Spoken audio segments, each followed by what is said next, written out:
Okay, so starting with organic chemistry, we start by understanding this class of substances called fossil fuels. If you've heard of fossil fuels before, they are basically fuels that are formed after millions of basically life matter being compacted, yeah, deep in our Earth's core and all those things. Okay, we extract them and then we will get things like petroleum and natural gas. The reason why nowadays, okay, there's a lot of issues about fossil fuels is because of the fact that it is a finite resource. Okay, there is a limited quantity of fossil fuels found naturally on Earth, limited because it takes a very long period of time, like thousands, if not millions of years to form. Okay, so it's not something that is necessarily renewable. But okay, in modern history, it is our common source of energy. Okay, so with rapid industrialization, urbanization, there's a lot of demand of energy, right? So that's the kind of like social significance of learning more about organic chemistry to understand more about okay carbon-based substances. So if you're talking about natural gas, which is a specific kind of fossil fuel, the main constituent of natural gas is this substance called methane. Okay, so just now in the previous video, I had mentioned that methane, right? There is a chemical formula. Chemical formula is CH4. Okay, the chemical formula is CH4. Let me just write it down here. CH4. Oops. C. Why is it behaving so strangely? Hold on.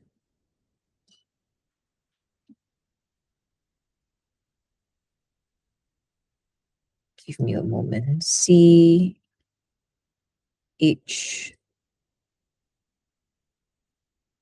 and then 4 at the bottom here. Okay, this here is methane. Complete combustion, if you recall from like Sec 2, combustion is the burning of a substance with oxygen. Okay, so when you have this term here, combustion, always remember burning in the presence of oxygen. So when we burn this methane with oxygen, we will get carbon dioxide, water, and a lot of heat. Okay, so petroleum, going back to petroleum here, this one is about natural gas, they're not talking about petroleum, but again, petroleum is a mixture of various hydrocarbons, basically substances that compounds specifically that are made up of only carbon and hydrogen.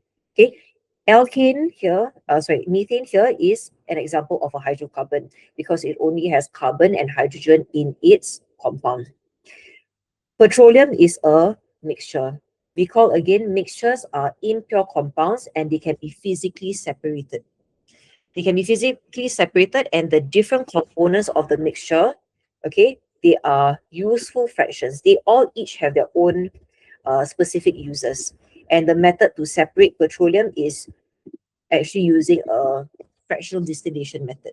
Okay, so the key idea here is just understanding what fossil fuels are, petroleum, natural gas, this concept called complete combustion, okay, and then what they form, and then how is it that we can separate out petroleum, which by the way is liquid in state, yeah? It is liquid in state at room temperature and pressure. So petroleum can be separated by using fractional distillation. Obviously, it is a large-scale industrial fractional distillation. It's not our laboratory kind of fractional distillation process. At this stage, are you clear about fuels and crude oil? Yeah. Okay, I'm going to move on to the next part. Now, this here is the fractional distillation of petroleum. Okay, let me just pull up a window. Okay, just put here so that you can see fractional distillation of petroleum. Then you can see kind of the actual setup. Yeah, as you can see, something like this. Very, very tall structure. Okay, and this all works on the basis of separating the components based on their respective boiling point specifically. Okay, so very long towers over here. So they will feed in crude oil at the bottom. Can you just tell me what is the temperature here, the heater? Hmm? Can you just read out loud over here what you see? The thing that I'm circling? 400 degrees Celsius. Heater. So the crude oil is being heated to a very high temperature of 400 °C. Okay. So if you recall from fractional distillation, right, the component that has the lowest boiling point will be separated out first. Make sense to you? Yeah. The substance with the lowest boiling point will be separated out first. However, in fractional distillation of petroleum, we don't use the word boiling point because it is actually not specific compounds within the petroleum. It is actually further sub mixtures. So we don't use boiling point, we use boiling range. Okay. So the lowest boiling range would be from negative 160 to 20 degrees Celsius. It is this fraction. Okay, we call all these things fractions. A fraction comprising of fuel gas, liquefied petroleum gas, and refinery gas. These different substances, right, they are small in structure. They only contain 1 to 4 carbon atoms in their molecule. So they are very light. That's why they have a boiling range that is the lowest. Okay, can you just read this part out loud under the users, this part here? Heating gas. Gas fuel easily liquefied, portable energy source, bottled gas for cooking, butane, higher pressure cylinders, propane. Yes. So all of this fraction over here, okay, they will tend to exist as gaseous, okay, in the gaseous state. So they are easily liquefied. Liquefied means we can compress them so that the gas will be now a liquid. Okay, so we compress them to liquefy them. So all of these are the uses of this first fraction here: fuel gas, liquefied petroleum gas, refinery gas. Okay, this is at the top. Now, the second component, can you just read out loud the name of this fraction here? Gasoline, petrol. Yeah, petrol. So this one is what we usually use for our vehicles, gasoline, petrol. Okay, and in terms of the number of carbon atoms is 5 to 11, and then the boiling range is higher, 20 to 60 degrees Celsius. Can you read the uses? Fuel in cars. Okay, can you read the next one, naphtha? Nap. Naphtha, Mm-hmm. 7 to 13. 7 to 13 molecules, 60 No, to carbon oh, atoms in the molecule. carbon atoms in the molecules, Mm-hmm. 60 to 180 degrees Celsius boiling range. Mm-hmm. Feedstock for for petrochemical Chemical industry. industries. Yes. Valuable So source of organic molecules to make other things. Crack to make more petrol and alkenes. yes, so this naphtha, right, is a very valuable substance because it is not only feedstock for petrochemical industries, but it's actually the starting, in a way, ingredient, okay, to make other organic molecules and other hydrocarbons. Okay, naphtha. The next one is paraffin, also known as kerosene. Okay, so you need to know for this chapter, right, all the different names. Paraffin, aka kerosene, slightly larger, 10 to 13 carbon atoms in the molecule, and then the boiling range also pretty high, 120 to 240, and this is used as fuel for heating and cooking, as well as fuel for aircraft engines. Then next we have diesel, which is gas oil, 15 to 25 carbon atoms in a molecule, 220 to 250. So this one is quite a slimmer boiling range, and it is used as fuel for diesel engines. Next, we have lubricating oils, much larger in terms of the molecule, 20 to 70 carbon atoms in the molecule. The molecule starts getting larger. So that's why the boiling range starts to increase. What is it used for? Not for fuels, but actually used as lubricants, waxes, and polishers. And then the last fraction over here would be bitumen, very large carbon atom, the very large number of carbon atom in the molecule.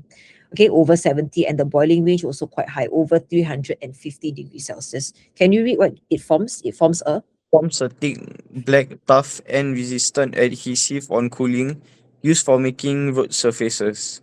yes. Okay, so these are the names. Okay, what is important is the names and the users.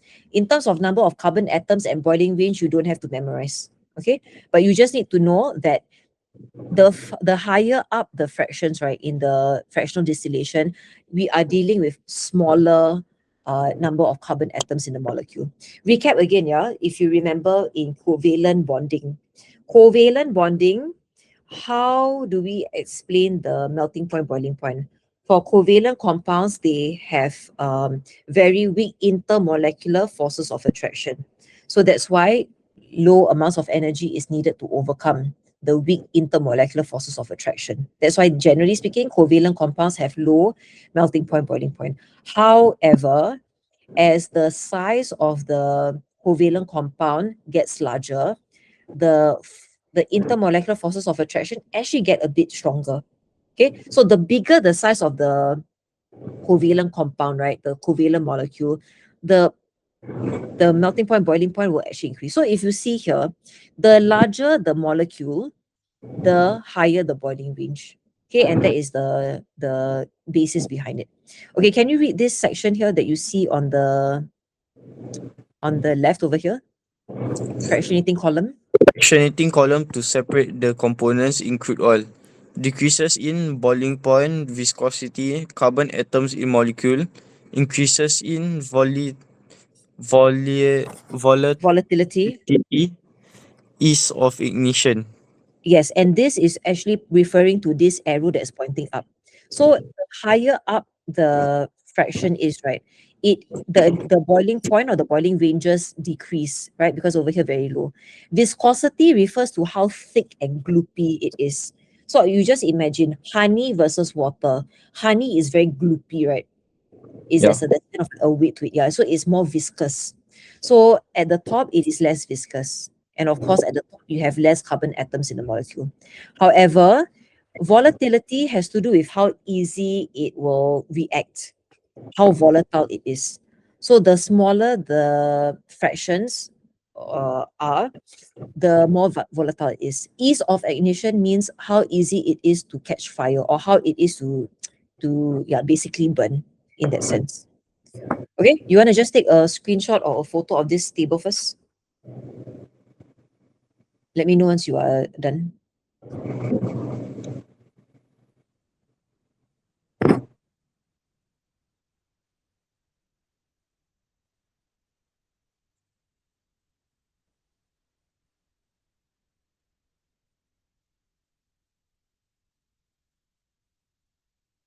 Okay, you done? Yeah. Okay, I move on to the next part here. Yeah, the naphtha fraction serves as the main source of hydrocarbons used for the production of a wide range of organic compounds. There is a competing need for oil as a chemical feedstock and energy source. Okay, this next part here is now very important to get right. Can you just read out loud over here? A homologous series. A homologous series is a group of compounds with a general formula, similar chemical properties, and displaying a gradation Gradation. in physical properties, melting and boiling points, viscosity, flammability, due to an increase in the size and mass of the successive molecules in the series. Okay, so just know that homologous series are like specific groups of compounds. For your syllabus, you would learn four. You will learn four different homologous series, namely alkanes, alkenes, alcohols, and carboxylic acids. Okay, so for today, I think I'll just take you through alkanes and maybe alkenes. Okay, for now. So this, you just imagine that this is a family of compounds. They have the same general formula, meaning to say it's kind of like a pattern to their formula, and they will have similar chemical properties, meaning to say that they will take part in similar chemical reactions. Okay, and then the physical properties, there's like a trend. Okay, now in terms of the convention of naming organic molecules, like what I said, alkane, alkene, alcohol, carboxylic acid. Okay, so for alkane and alkene, right, the prefix, actually for all, the prefix will actually tell us the number of carbon atoms, and the suffix will tell us what kind of group it belongs to, what kind of homologous series it belongs to. So I've already introduced to you this thing called methane. The formula is CH4. Okay, the prefix meth tells us that it is a one carbon molecule belonging to the ane alkane, because the ending here is ane, so it belongs to alkane.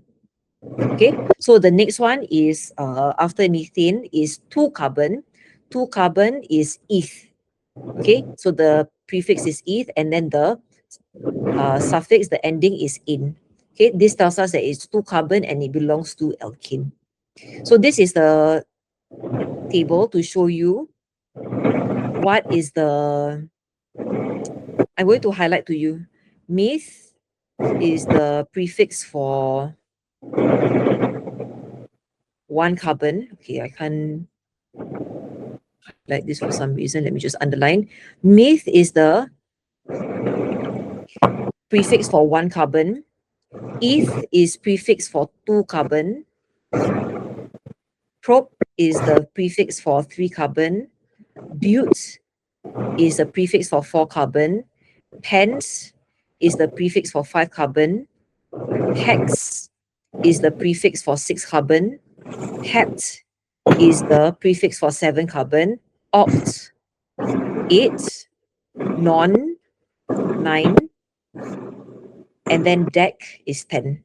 So this one, yeah, you have to just memorize. Okay, but the more familiar you are with it, the easier it will be. Okay, so meth, eth, prop, but, pent, hex, hept, oct, non, and dec. Okay, it corresponds with the number of carbon atoms, right? And then for alkanes, which is the first homologous series that you will learn, alkanes, as you can see over here, alkanes, they have this as the general formula, CnH2n plus 2. So I want you to just do some quick maths here. If n is equals to 1, can you tell me what this whole overall formula would be? If n is equals to 1, this would be C H. H.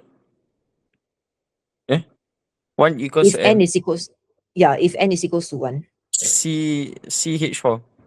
Yes, which is methane. And what if n is equals to 2? N equals to 2 C2H6. Exactly. And then if n is equals to 3? C3H8. Very good. And then, okay, I skip some. And let's say n is equals to 8. C8H18. Yeah. So you see, you are literally saying the formula. So for this chapter, right, you need to know the general molecular formula. Just memorize CnH2n plus 2. Whatever the n is, you can write down the chemical, the formula. Okay, so of course you just need to know lah. Meth, eth, prop, but, pent, hex, hept, oct, non, and dec. Is that okay? Okay. Okay, so you know, yeah, just to recap again, fuels, crude oil, fractional distillation, and then this thing about homologous series, and then now we are at alkenes. Okay, I am going to pause here for a moment. Can you take out your assessment book, because your assessment book will have the notes. I just want you to take this time over here, consolidate what we have discussed with what your chapter is saying. I will give you about 5 minutes to do this. Can? Okay.